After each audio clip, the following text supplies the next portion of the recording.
Well, thank you, David. That was a nice introduction. And as you might imagine, I do a lot of speaking.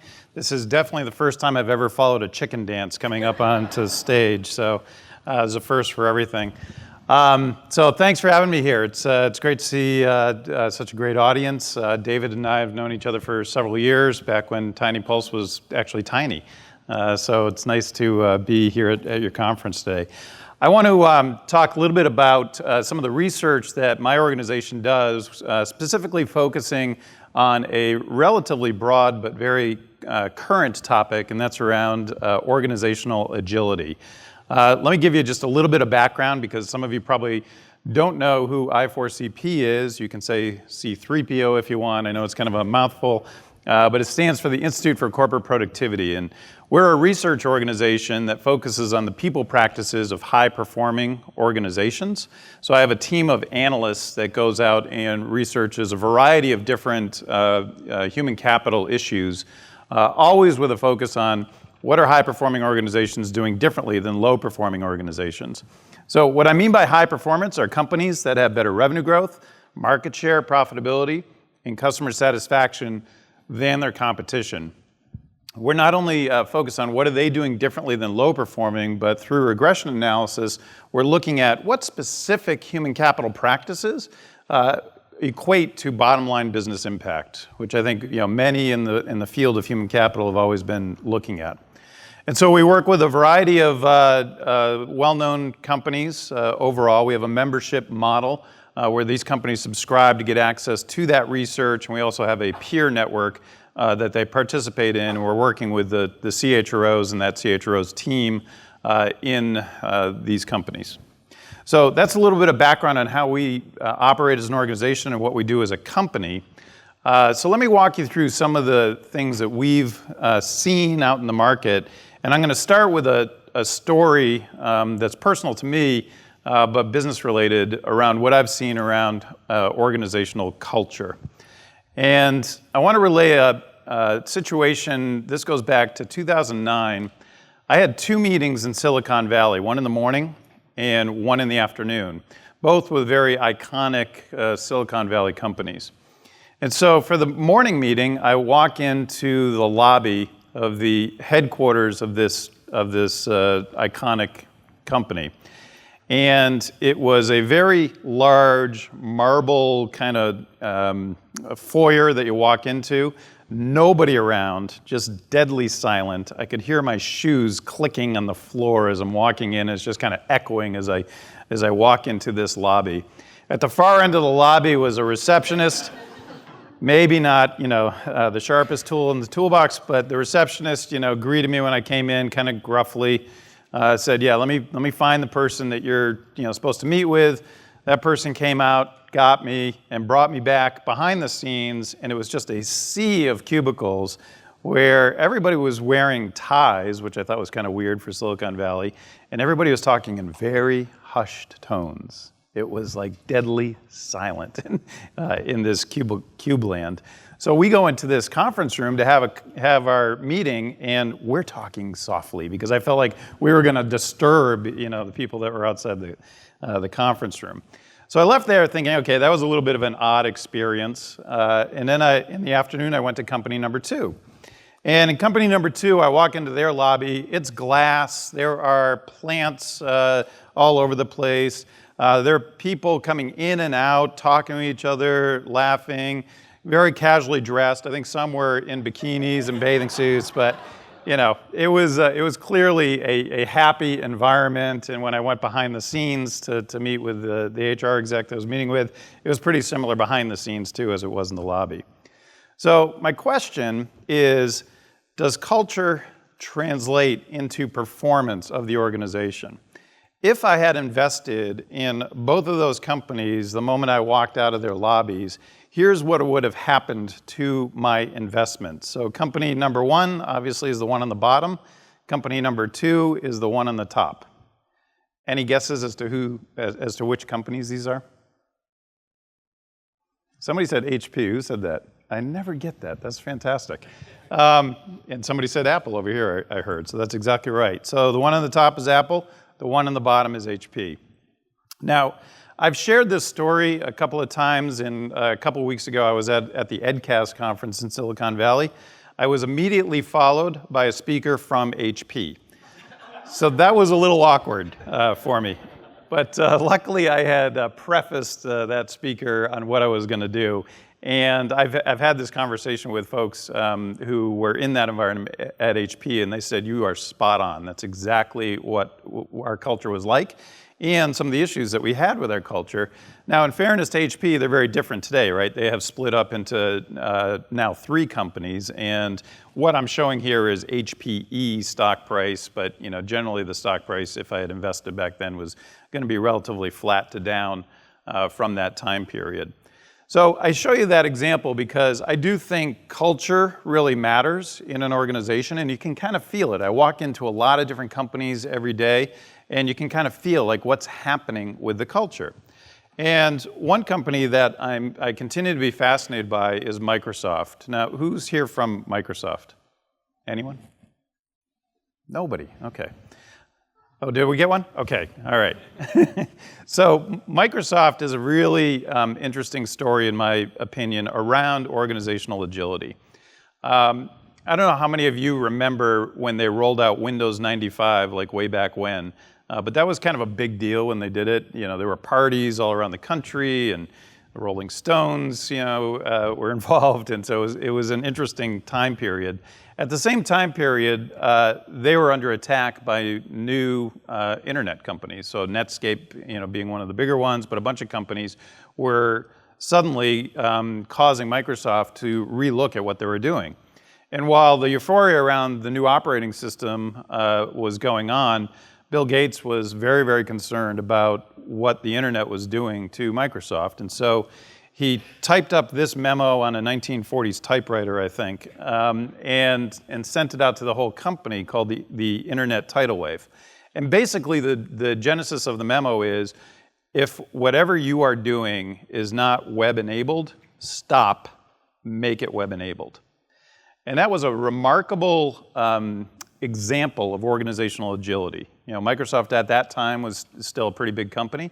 They did a great job at turning this cruise ship in a different direction, and it really made the company successful. They were successful in web enabling the company. You fast forward to 2007, and now Steve Ballmer's running the company. It's even a much bigger company. And there were a number of things that caught Microsoft off guard. So Google, they never really had a good answer for Google or saw Google coming. All the Apple products that came out, Microsoft famously kind of screwed up mobile inside the organization. And they just weren't able to shift quickly enough to what was happening around them as an organization. I don't want to blame Ballmer for that because, again, it was a much bigger company and much more complicated. But if you fast forward to today, now they have Satya Nadella, the first CEO that's actually come up through the ranks at Microsoft.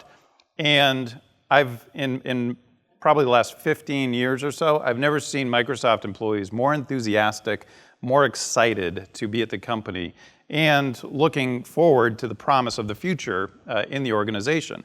And I think Satya and his team deserve a lot of credit for that. I think Satya came in and said, look, we've got to be agile. There's a lot of competitors everywhere to what we do as an organization. And we have to be much more open, collaborative, and as an organization, not fearing change, but embracing change. And one of the things he's done to embrace that is taken his HR leader, Kathleen Hogan, as his right-hand person around changing the culture. And Kathleen has done a marvelous job working side by side with Satya at getting the company to think about a growth mindset versus a fixed mindset. And you'll see this in presentations that Satya does. He'll talk about this. He'll talk about this in shareholder meetings on a regular basis, how they have made this shift. This, on the far right of what you're looking at, is a sticker or a poster that is in conference rooms inside Microsoft. And it asks, is this a fixed mindset meeting or a growth mindset meeting? So they've really taken this to heart. They've really tried to help the employees look at things a little bit differently. We want to be a growth mindset company. And that's, persistent in the face of setbacks. See failure as essential to mastery. Learn from criticism. Find lessons and inspiration in the success of others. And embrace challenges with agility. It all revolves around organizational agility, which I love that they're doing in their culture. So does culture translate into performance? Well, here's roughly what's happened since Satya has taken over at Microsoft. Stock is at an all-time high. He's added $250 billion to the market cap of the company, and you can just really feel it in how the culture is embracing this concept of agility. Now, in our research, we have looked at culture quite a bit and have come up with KPIs from a whole slew of different KPIs that matter most. And here are 5. That the perception of the company is a good place to work. The company is really good at responding to market changes. Company is ready to meet new challenges. They have shared organizational values, and they have the ability in their culture to change overall. All of those are highly correlated with market performance, and that difference that you're seeing there is the difference between high-performing organizations, or HPOs, and low-performing organizations, or LPOs. Again, high performance means companies that have better revenue growth, market share, profitability over the last 5 years versus their competition. And so these KPIs are critical, but it all really revolves around this notion of organizational agility. Now, why is it important to be agile? How many of you remember Blockbuster video? So it's amazing how quickly Blockbuster went away. But Blockbuster used to be in every single town, on every corner, thriving business. I remember going to their headquarters down in Texas a couple times. I love this quote that came from an analyst report, that investor concern over the threat of new technologies is overstated. Basically, Blockbuster had a bunch of old white guys sitting around a table trying to figure out what's going to happen with streaming media, going forward. And they thought, it's not going to be that big of a deal. There's this company, Netflix, not a big deal. They could have bought Netflix for pennies on the dollar versus what Netflix is worth today, and it put them out of business. They just weren't agile enough. They tried late in their life cycle to make some changes around how they were operating as a business, but they just weren't agile enough. And you have to be agile because things change pretty quickly. If you look at 20 years ago, the most valued companies were GE, Coke, NBC, Exxon, and then Microsoft. 10 years ago, Exxon, Shell, PetroChina, and GE. Today, it's all technology companies. And some of those companies were barely getting going 20 years ago. So the competition has really ramped up. In fact, if you look at unicorns today, and unicorns are private companies with over $1 billion valuation, just in the last 3 to 4 years, look at all the different companies that have popped up on the unicorn radar screen that are now worth, just by their last round of investment, now worth over $1 billion, and some are well over $1 billion. The fact is that a lot of companies are disrupting different industries through technology. And that's really what CEOs are concerned about. And as they look at what's happening to their industries, they're trying to think about their workforce and saying, how can I get my company to be more proactive and anticipate change instead of being purely reactive? How can I create a more flexible, decisive organization that responds quickly and embraces change rather than approach it with fear or skepticism, which we often hear about inside of organizations? And how can I get everyone to impartially evaluate performance on business metrics and plan accordingly? In essence, how can I instill the agility in my company? So we did a report called The Secret Formula for Organizational Agility, a very popular report with some of our member companies, where we looked at hundreds of organizations that we felt were agile and doing a good job about being agile, and did some case studies on some highly agile companies. And as part of that report, we asked a simple question: how many of these companies have experienced disruptive change, which we defined as a major surprise or unexpected shock? And you can see 2/3 of organizations say they've experienced that in the last 2 years. In fact, most of these companies didn't just experience one change, they experienced multiple changes. The majority of organizations had at least 3 major changes per year. In fact, over 60% said that. And of that 60%, a high percentage of those are high-performing organizations. They're organizations that handle change quite well. So as we looked at this, our team came up with what we call the 6 dimensions of agility. And these are really key for organizations and how they think about change. It's the ability to sense change, adapt to change, absorb the impact of change, respond to and act upon change, anticipate, and then exploit and take advantage of change. And so we asked companies, how do you feel you are at these different areas of agility? And then again, separated by the top 25% of high-performing organizations versus the bottom 25% of low-performing organizations.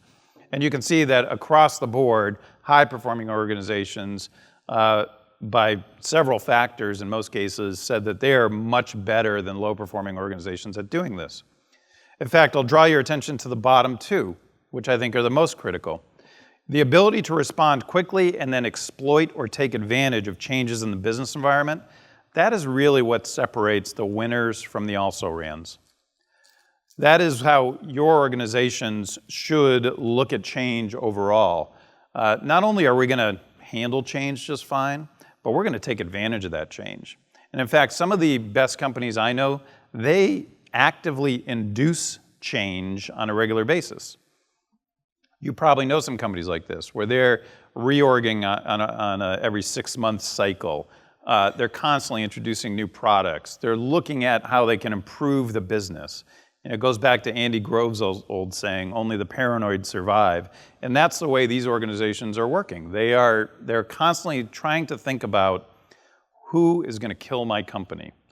In fact, I've worked with senior executive staffs in major organizations on this concept. Create a small committee to destroy your company.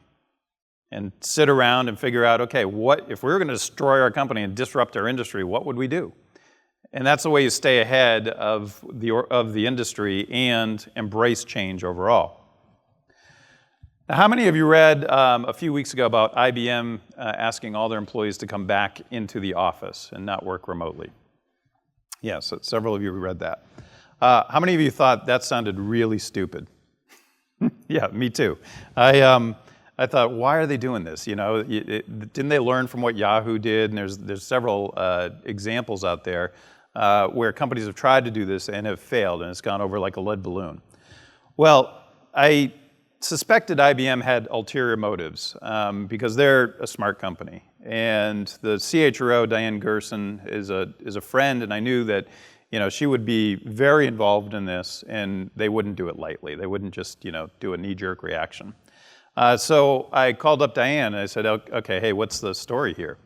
And the reason that they decided to do this is they, in their own research inside the company, felt that if they had more face-to-face interaction with their employees, that would improve their overall agility as a company. They did it solely to be more agile as an organization. Now think about that. IBM has 400,000 employees. It's like a small city. And they are worried about being agile as an organization. But what they've discovered is that innovation is so critical to organizational agility, it's hard to schedule it. So when you've got a lot of remote employees, you're constantly just scheduling. Where a lot of innovation happens very informally, and very by chance. And so they wanted to create more of an interactive environment to make that happen. Now, are they totally doing away with remote workers? No, of course not. In fact, most people manage people remotely. You've got team members, especially in a 400,000 person company, that are around the globe. You've got team members that are in different locations. So one of the things that we've been talking to a lot of CHROs about is focus a little bit more on better virtual team management. Very few companies spend a lot of time or training on helping leaders manage more effectively their virtual teams. I know that IBM is thinking about that and working on that, but that was the whole reason they brought people back into the office. So as part of this report that we did, we looked at what are some of the shared organizational values that drive agility. And it was very clear in our research, just looking at high-performing companies, that 5 stood out. And those 5 were innovation, transparency, creativity, diversity, and collaboration. And I was happy to hear Dan, as the previous speaker, talk about the importance of transparency in his organization. Because that is the one thing that I often will point out to companies when they ask, hey, you meet a lot of high-performing companies, what's common about them? Most of them are very transparent about everything. There's no secrets, there's no rumor mill. People are on board, they know how what they're doing really coincides with the mission and goal of the organization. And so that's a very critical component. But I want to walk through each one of these because I think each one in its own right is a critical component of agility. In fact, one of the things that we found is if companies had all 5 of these things, they were 10 times more likely to be a high-performing organization than a low-performing organization, meaning they embraced all 5 of these concepts. So innovation is the one that we've probably done the most research on of those 5 concepts. Really looking at what are companies doing to help their workforce be more innovative. You can see some of the stats. High-performing companies are twice as likely to define and promote organizational values related to innovation. Highly agile organizations are up to 5 times more likely to have cultures that encourage innovation and foster a culture of trust, and that's a big deal I'll talk about in a second. 1 in 5 highly agile organizations acknowledges that their culture supports risk-taking and embraces failure almost 10 times more than lower agility firms. And that aspect of this I love. Does your organization celebrate failure? I love that graphic. But I'll give you 3 examples. How many of you have a can of this in your house or apartment, right? Yeah, I'm sure almost everybody does. So WD-40 is a tiny little company based in San Diego. We had their CEO speak at our conference a few years ago. And one of the things they do in WD-40 is really embrace this concept of mistakes and failure. And it really resonates right in the product line. Does anybody know where they came up with the name WD-40? So WD stands for water displacement. That's the technology that WD-40 is made on. 40 is the 40th try. There was a WD-38. There was a WD-39. And they didn't get it right until they came out with WD-40, and that's what they named the product. But that notion of embracing failure permeates the organization. On a monthly basis, what that CEO does is gets all the managers together in the company, and they address the entire company and talk about what was the biggest mistake they made in that month. Now think about that. Having your managers just open up, here's my screw up for the month and what I learned from it. And that's what you see in many of these organizations, that this is an educational experience when you embrace failure. But what it mostly does is teaches the employees it's okay to take risks. It's okay to try things and fail, because that's how the best companies really came about. In fact, Angry Birds, and I've got my little cheat sheet down here, this, for many of us, this suddenly just seemed to pop up on our radar screen. But that was 8 years in the making, 52 different tries at getting that game. They almost went bankrupt twice, I think, in creating this game. Took a lot of effort to create that. And then the Dyson vacuum cleaner. This is the one that they're marketing today was the 5,126th version that they had of that vacuum cleaner before they released it to market. So those are companies that do embrace failure and persisted through failure. Excuse me. So if you look at innovation, we asked companies, how important is innovation overall? And high and low market performers basically both said, yeah, it's important.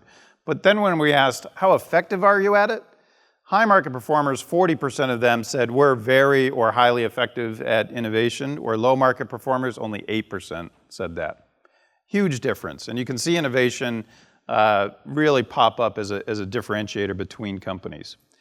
So I'll try to go through some of this quickly, because I know we're going to run out of time here. But traits of an innovative culture: You celebrate those new innovations all the time. You celebrate rather than punish risk-taking.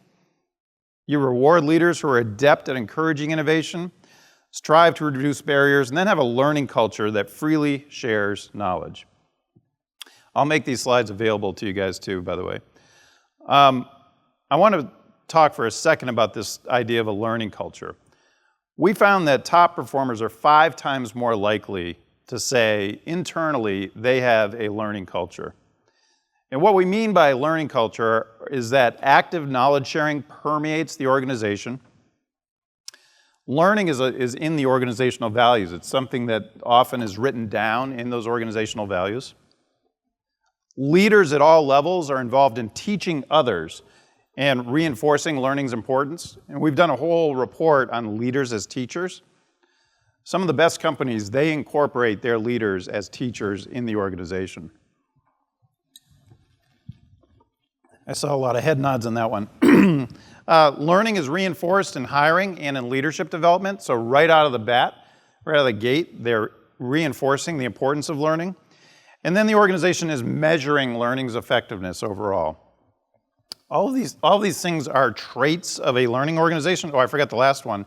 The managers are rewarded for mobility and development. And this is one that we have called out as a next practice. I think mobility inside an organization is something that's very underutilized. Low-performing organizations are well known for allowing managers to hoard talent and not let that good talent go anywhere. High-performing organizations, they realize that's a path to demise. And so what they try to do is make sure that the top talent gets rotated throughout the organization, and they reward managers for doing that. All right, the next couple are transparency. I mentioned this earlier. Highly agile organizations are much more likely to be transparent than low agility organizations. They're also much more likely to say that they're creative. They create spaces for people to be creative. They create environments to be creative. You'll see that I've had logos of different companies. We did case studies for each one of these, and Citrix is a great example where they create rooms for creativity inside their organization to spark innovative ideas. Now, diversity is another important one. We do a lot of work in D&I. We have a whole board of chief diversity officers that we work with. Diversity is important really for diversity of thought, of course, and for innovation. What you find in homogeneous environments is everybody tends to agree with each other. They tend to look at things the same way. When you've got a diverse environment, you're not doing it just because Jesse Jackson says you should be diverse. You're doing it because it's going to make your organization better. And we've got a whole research report that talks about D&I and how it impacts the bottom line of the organization. And the last one is collaboration, and we're doing a lot of work on this right now. Collaboration inside the organization and sharing that knowledge is so important to being an agile organization because it allows the employee base to act as your eyes and ears and alert the organization to what's happening out in the environment. We just released a big study called Purposeful Collaboration that we did in concert with Rob Cross. Rob is a professor at Babson, and he invented the whole concept of social network analysis. He also had the cover story on HBR last year called Collaborative Overload, which was one of the most highly read articles that HBR has ever published. Because how many of you have ever felt collaborative overload? You got a lot of people asking you for a lot of things. High-performing organizations, they do a good job at combating that, but they also do a great job at encouraging collaboration across the enterprise. Leadership around all this is critical. The traits that promote agility probably will be no surprise to you. Open-mindedness, tolerance for ambiguity, a willingness to be transparent, comfortable taking risks, approaches change with positivity, stays focused in times of uncertainty, and facilitates teamwork. Those are all the very positive ways that leadership can promote agility. The traits that crush agility, and we've actually done research on this, where you have mixed messages about desirability of candid conversation and feedback, executives who are overly focused on their own silos as opposed to the overall organization, where agile leadership is not consistently modeled by the top execs, and top execs don't sufficiently empower other management levels. Those are all the things that just kill agility. So a few takeaways. Get ahead of the market with future-focused processes like how do I kill my company? And one thing I didn't mention is just doing environmental scanning. We see top companies are constantly doing this. They're scanning the environment, looking at some of the things that could potentially disrupt the environment, often acquiring companies that could disrupt the environment and using that ingenuity to help.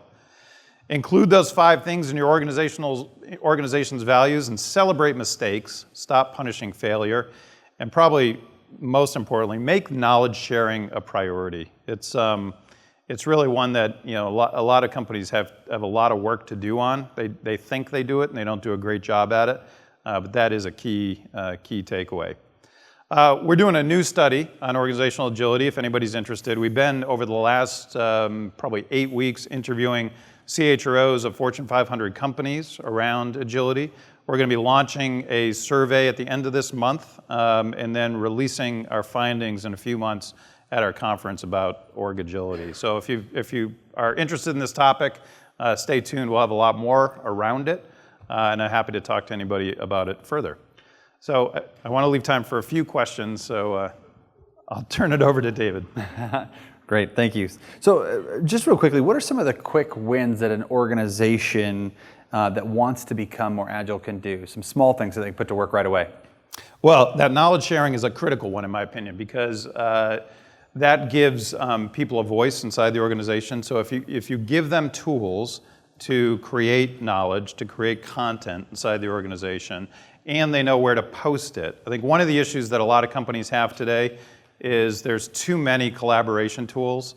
We've got Slack, we've got Yammer, we've got Chatter, we've got all kinds of things. So you've got to also try to make it clear what are the communication channels inside the organization so that you can share that knowledge very rapidly. That celebrating failure thing is a big one, and that starts at the top often. So try to focus on that. And I think when it comes to innovation, I do a whole hour-long session on what companies can do just to promote innovation inside the organization. What you really want to promote is entrepreneurship. Every organization has a lot of bright minds, has a lot of bright people. The worst thing that can happen is those people leave and go outside, start their own companies, and get funded from an organizational perspective. Some of the greatest companies in the world, they do a fantastic job at keeping those people inside the organization, but funding them inside, allowing them to flourish with their idea. Maybe they're running a new division or a new business line with that idea. Those are some of the programs that really help keep the brightest minds inside the organization. Okay, well, continuing on with that topic then, so do you think culture changes towards agility have to start at the top, or is it something that managers can do from within? And then the second part of that question is, how do you create organizational, even financial space for people to fail? Well, so on the first, there's a big debate on, where does culture come from? Is it bottom up? Is it top down? I have a good friend who thinks it's middle out, that, the middle managers, really are the sort of the lifeblood of the company. And so if you get the mind share of those middle managers and get them to, espouse their values, both top and bottom, that's really where innovation comes from, and the culture emanates from. I do think that top-down can work, but it's hard to change a culture very rapidly. What you really have to do is embrace concepts that already exist in the culture that you like, and then start promoting those aspects of the culture. And the second part of your question was about financial space? Yeah, like when you think, so a lot of companies that are in this room would be a lot smaller than some of the examples that were given. And so failure, when you only can focus on one or two things at a time, becomes very expensive. So how do you, as a smaller company or organization, create that space for both the individuals to fail, but also financially absorb some of those challenges? Yeah, there's levels of risk taking. On one of my slides, I didn't even mention it. It said intelligent risk taking. So you can't just bet the company and fail and go bravo. You've got to kind of bifurcate what areas you want to take risks in and where you want to fail. But I do think it's important, even in a small company, to encourage that, to talk about it openly. And I think that's a big part of it. Companies aren't transparent about their mistakes. We bet on something, it didn't work, and oftentimes it's kind of hushed tones and we just kind of push it under the rug instead of talking about, okay, where did we screw up? What didn't we see? where didn't we execute, whatever the reasons were for that failure. I think that's a very healthy environment, no matter how big you are. Awesome. Thank you very much. Ladies and gentlemen, Kevin Oakes.